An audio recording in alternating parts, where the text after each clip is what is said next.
সুপ্রিয় দর্শক আসসালামু আলাইকুম। আজ সকালবেলা আসলাম সবজি ক্ষেত নিয়ে। আমাদের যেই কুমড়া গাছগুলো লাগিয়েছি এগুলো মাশাআল্লাহ অনেকটাই বড় হয়েছে।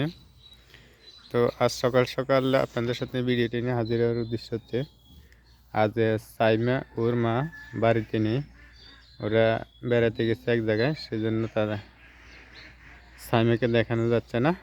ওরা কয়েকদিন এখানে বেড়াবে, হয়তো মাসখানিক থাকতে পারে।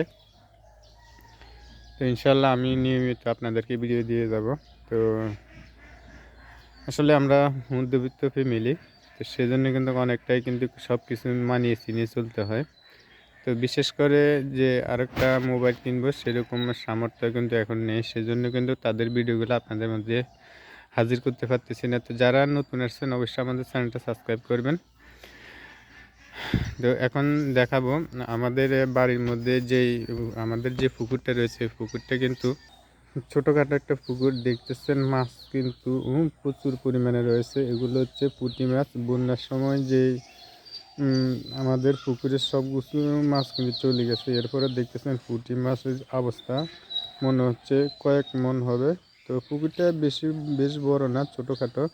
তো দেখতেছেন মাছ কিন্তু যে পরিমাণে রয়েছে, এই পরিমাণে আসলে আমরা এখনও ধরতে পারতেছি না, বা এখন ধরতেছি না। কারণ হচ্ছে আমরা শীতকালে যেই মাছের টানাটানি লাগে বা মাছ থাকে না, সব কিছু শুকিয়ে যায়, পুকুর শুকিয়ে যায়। যেহেতু আমাদের এটা ছোটো পুকুর, তো শুকিয়ে যেতে পারে। তো আমরা ওই পর্যন্ত আমরা অপেক্ষা করবো। শীতকালের সময় কিন্তু অনেকটা টানাটানি থাকে মাছের, বা একটু অভাবে থাকে। তো বিভিন্ন ধরনের সবজিগুলো পাওয়া যায়, কারণ মাছটা পাওয়াটা খুবই কঠিন নিজের পুকুরে। তবে কিনলে তো পাওয়া যায়, সেটা ঠিক আছে। তবে আমাদের নিজস্ব পুকুরে মাছটা পাওয়াটা খুবই কঠিন হয়ে পড়ে। তো সেই জন্য আমরা এখনও মাছগুলো ধরছি না। আমরা এখানে ফাঙ্গাস রাখছি 150টার মতো। তো মাঝে মাঝে বড়শি দিয়ে, আপনারা দেখছিলেন বড়শি দিয়ে আমরা কয়েকটা ধরে নিয়ে রান্না করি। তো আপনারা তো দেখছেন এইগুলা কুমড়া শাকগুলো কিন্তু বড় হয়ে, এখানে পালং শাক বানিয়েছিলাম। পালং শাকগুলো কিন্তু বড় হচ্ছে না, পালং শাকগুলো এই সাইজের রয়েছে। তবে মূলের শাকগুলো কিন্তু অনেকটাই বড় হয়ে গেছে। মূলের শাকগুলো মাসাল্লাহ ভালোই, আজকে 10 থেকে 15 দিন হয়েছে, বড় মোটামুটি হয়ে গেছে। এরপরে ওই সাইডে যেই পালং শাকগুলো রয়েছে এগুলো মোটামুটি বড় হয়েছে, আর ওই সাইডে একটু মূলার শাক উঠছিল, তবে পরিমাণে অনেকটাই কম। তো ওগুলো আমরা মাঝে মাঝে নিচ্ছি, আর খাওয়ার জন্য কিছুটা তুলছি। তো এখানে কমে গিয়েছে। তো বিশেষ করে আমরা পেঁয়াজ চাষ করছিলাম, তো পেঁয়াজের দানাগুলো কিন্তু ভালো পড়ে নাই।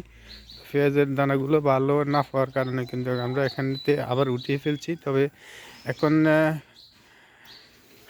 ওই ঘূর্ণিঝড় ডানার কারণে কিন্তু আমরা এখানে কিছু করতে পারিনি। তখন তো ডানার একদিন পরে আমরা এখানে মূলার শাক বানিয়েছিলাম। মূলার শাকগুলো কিন্তু সব কিছু নষ্ট হয়ে গেছে। এখন এটাকে আবার সবগুলো তুলে কিন্তু আবার আমরা মূলার শাকটা করতে হবে। দেখতেছেন মূলার শাকটা তেমন ভালো হয়নি। আমরা এখানে আবার এটা যখন পেঁয়াজ চাষ করছিলাম তখন কিন্তু এখানে কিছুই উঠেনি। এখন আমরা সুয়ে চাষ করছিলাম, সুয়ের গাছগুলো দেখতেছেন একটা একটা করে উঠতেছে। তো মাঝে মাঝে এরকম পাতলা দেখা যাচ্ছে, আর উঠবে আস্তে আস্তে।